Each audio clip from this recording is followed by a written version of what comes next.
The case file was 9 pages long. 9 pages. For a 26-year-old woman who had worked the same nursing shift for 4 years, drove the same route home every single night, and had never once not called her mother when she got through the door safely. On the night of March 14th, 2007, Camille Renee Washington did not call. She never called again. The Alachua County Sheriff's Department opened her case on March 15th. They closed it on March 24th. 9 days. The cause of death listed on the final report was accidental drowning. The investigation notes totaled 3 pages. The follow-up calls to witnesses? 0. The forensic analysis of her vehicle, found abandoned 2 miles from the water?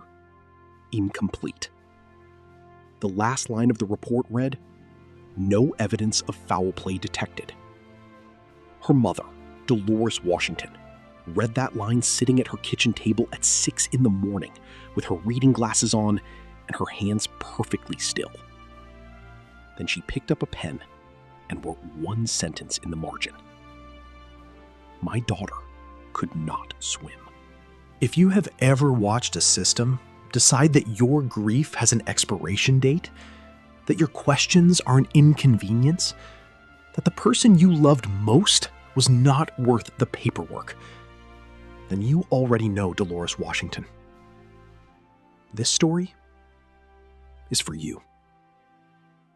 Subscribe and turn on notifications, because we post a new case every single day. And every single case deserves more than 9 pages. Camille Washington was the kind of person who remembered birthdays without being reminded.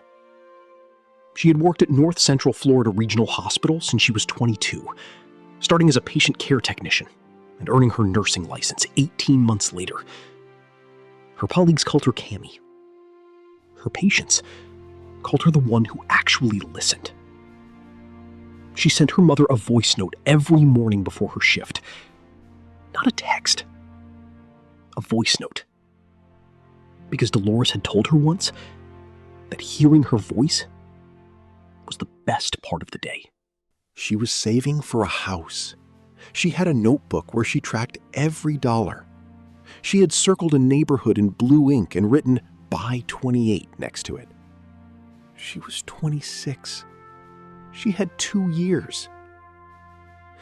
The last voice note she sent her mother was at 6:47 p.m. on March 14th, 2007. 11 seconds long. She said she was tired. She said she loved her.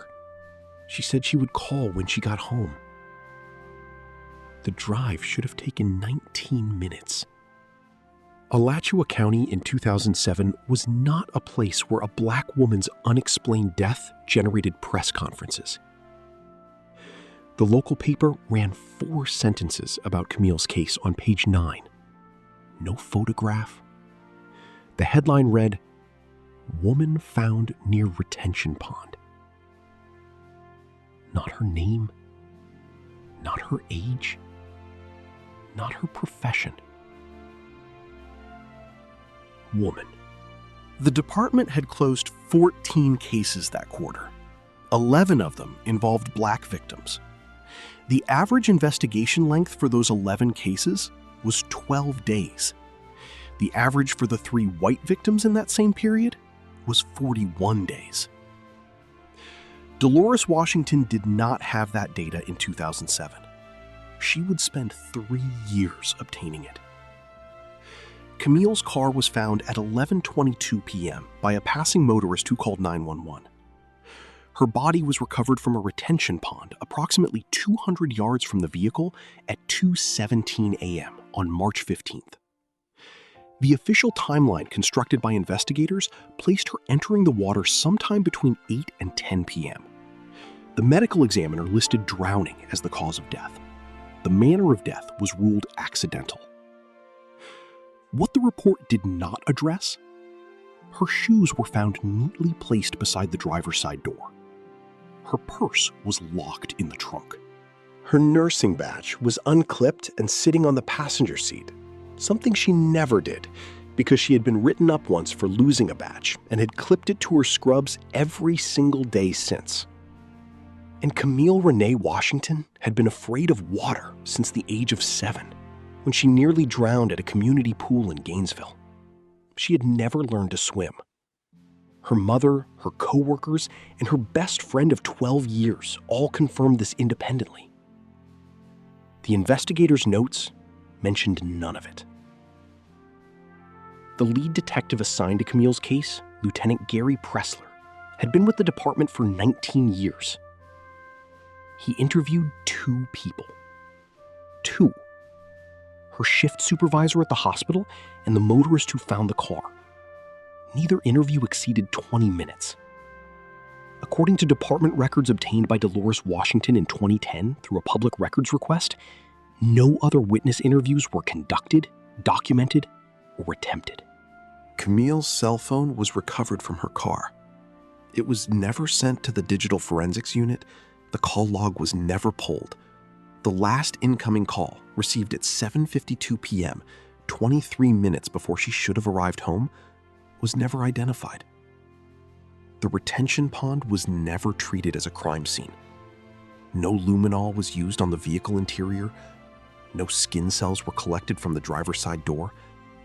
The forensic examination of the car lasted approximately 40 minutes. 9 days after the case opened, Lieutenant Pressler signed the closure form. Accidental drowning. Case closed.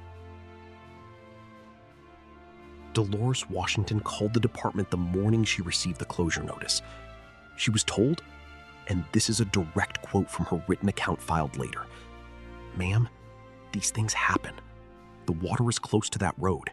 It was dark. I'm sorry for your loss." She was not offered a meeting. She was not offered an explanation. She was not offered anything at all. Delores Washington was 51 years old when her daughter died. She had worked as a school cafeteria supervisor for 23 years. She had never filed a lawsuit. She had never spoken to a journalist. She had never once in her life needed to fight a government institution for anything. She learned how. In the first year, she filed 4 formal complaints with the department's Internal Affairs Division. All 4 were reviewed and dismissed. In the second year, she contacted the Florida Department of Law Enforcement requesting a case review. She was placed on a waiting list. She waited 19 months. In the fourth year, she saved enough money to hire a private investigator named Reuben Calloway, a former Gainesville PD detective who had left the department after filing his own internal complaints about case mismanagement. Calloway spent 6 weeks on the case.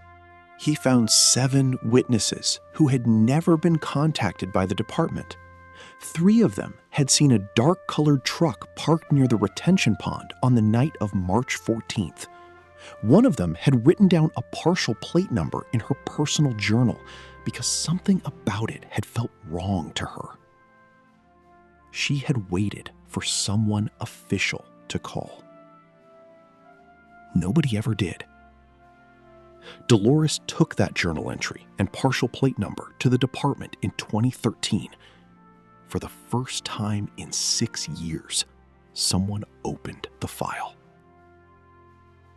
In 2019, 12 years after Camille Washington was pulled from a retention pond and 9 pages were written about her life, the Alachua County Sheriff's Department quietly reclassified her case.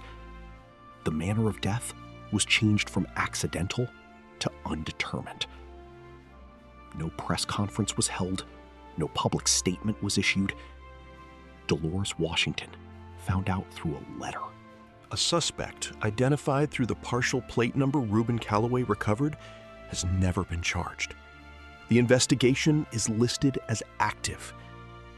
Delores Washington calls the department on the 14th of every month, the date Camille did not come home, to ask for an update. She has made that call 168 times. She is 65 years old. she has never stopped. 9 days. That is what the Alachua County Sheriff's Department decided Camille Renee Washington was worth. 9 days, and 3 pages of notes, and a cause of death that her own mother disproved with a single sentence, and 14 years of her life. Delores Washington did not get her daughter back. She did not get an arrest. She did not get an apology. What she got was a letter in the mail telling her that the people who closed her daughter's case in 9 days had finally admitted, 12 years later, that they did not actually know what happened. That is not justice, but it is the truth. And the truth, surfaced, documented, and refused to be buried, is the first thing justice requires. Say Camille Washington's name. Share this video so her case reaches someone who needed to hear it.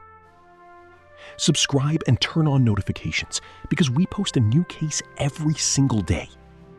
Because no case should be 9 pages, and no mother should have to spend 14 years proving it. Black struggles, cold case files. The truth doesn't stay cold forever.